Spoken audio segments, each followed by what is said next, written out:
हमारे द्वारा लिखे गए भाषण को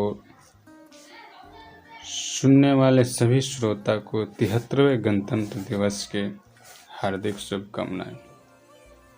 प्यारे दोस्तों, आज हम बात कर रहे हैं बुद्धिमान भारतीय पुरुष के बारे में, जिन्होंने गौरवशाली संविधान की रचना की, जिनका नाम डॉक्टर भीमराव अंबेडकर जी हैं। और भारत की आत्मा कहे जाने वाले संविधान को भारतीय के लिए 1950 में तैयार किया गया, जिसमें नियम, कर्तव्य और अधिकारों की चर्चा की गई।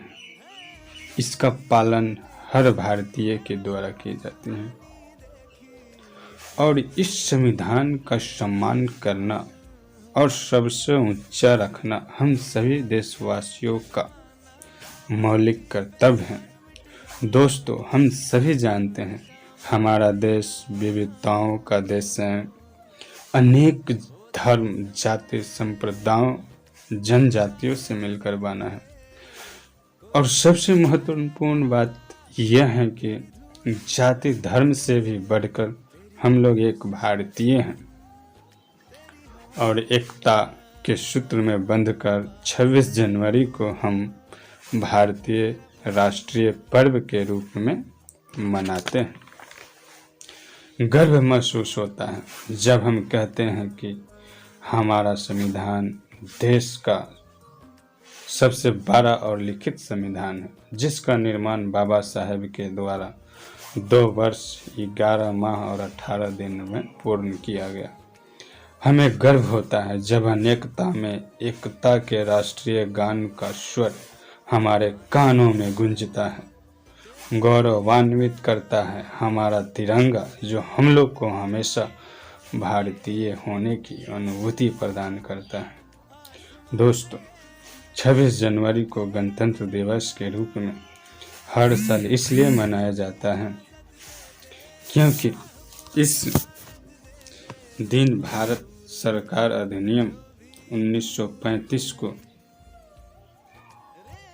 हटाकर 26 जनवरी 1950 को देश का संविधान लागू करने का दिवस चुना गया और यह दिवस हर साल गणतंत्र दिवस के रूप में मनाया जाने लगा। हमें गर्व है कि हम इस गणतांत्रिक देश के निवासी हैं, जिसे सरल शब्दों में प्रजातंत्र, लोकतंत्र या जनतंत्र भी कहा जाता है।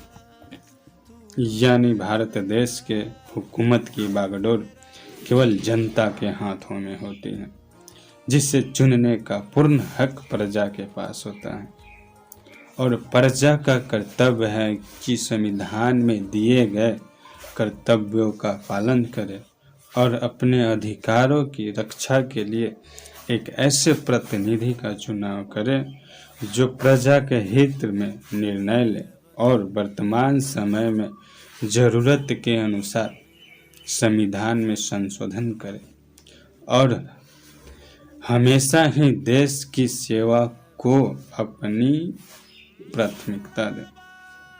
प्यारे दोस्तों, आज हम गर्व से अपने देश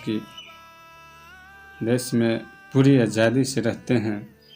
इसके और देश की खुशी और उल्लास से गणतंत्र दिवस मना रहे हैं, तो इसके पीछे देश को आज़ादी दिलाने वाले अनेक स्वतंत्रता सेनानियों को और हमारे देश के वीर जवानों को हमें हमेशा याद रखना चाहिए, क्योंकि आज उन्हीं के संघर्ष और बलिदान से हम आज़ादी से ज़िंदगी जी पा रहे हैं। जिस तरह हमारे देश के वीर सैनिक अपने देश के रक्षा के लिए, देश सुरक्षित रहे, देश खुशहाल रहे, इसके लिए देश के सीमा पर डटे रहते हैं, यहाँ तक कि हम देश की रक्षा करते करते शहीद हो जाते हैं, तो हम लोग का यह फर्ज नहीं बनता है कि उन देश के वीर जवानों के आत्मा के शांति के लिए, उनके अधूरे सपनों को पूरा करने के लिए हम लोग मिलजुल कर रहें, भाईचारगी बनाए रखें, एक दूसरे के कामों में हाथ बटाएं अपने आसपास ज़रूरतमंदों की सहायता करें। जिस तरह देश के वीर सैनिक देश के बाहर यानी सीमा पर डटे रहते हैं रक्षा के लिए, उसी तरह हम लोग देश के अंदर अपने आसपास अन्याय के खिलाफ कोई गलत कर रहा है उसके खिलाफ आवाज़ उठाना चाहिए, गलत होने से रोकना चाहिए। तब जाकर उन वीर जवानों को, स्वतंत्रता सेनानियों के आत्मा की शांति मिलेगी। और अंत में दोस्तों मैं यही कहना चाहूँगा, हौसला बारूद रखते हैं, वतन के कदमों में जान मौजूद रखते हैं। हस्ती तक मिटा दे दुश्मन की हम फौजी हैं, फौलादी जिगर रखते हैं। आओ झुककर सलाम करे उनको जिनके हिस्से में ये मुकाम आता है। खुश नसीब होता है वो खून जो देश के काम आता है। मुझे न तन चाहिए न धन चाहिए, बस अमन से भरा यह वतन चाहिए। जब तक जिंदा रहूं इस मातृभूमि के लिए, और मरूं तो तिरंगा कफन चाहिए। जय हिंद, जय भारत दोस्तों।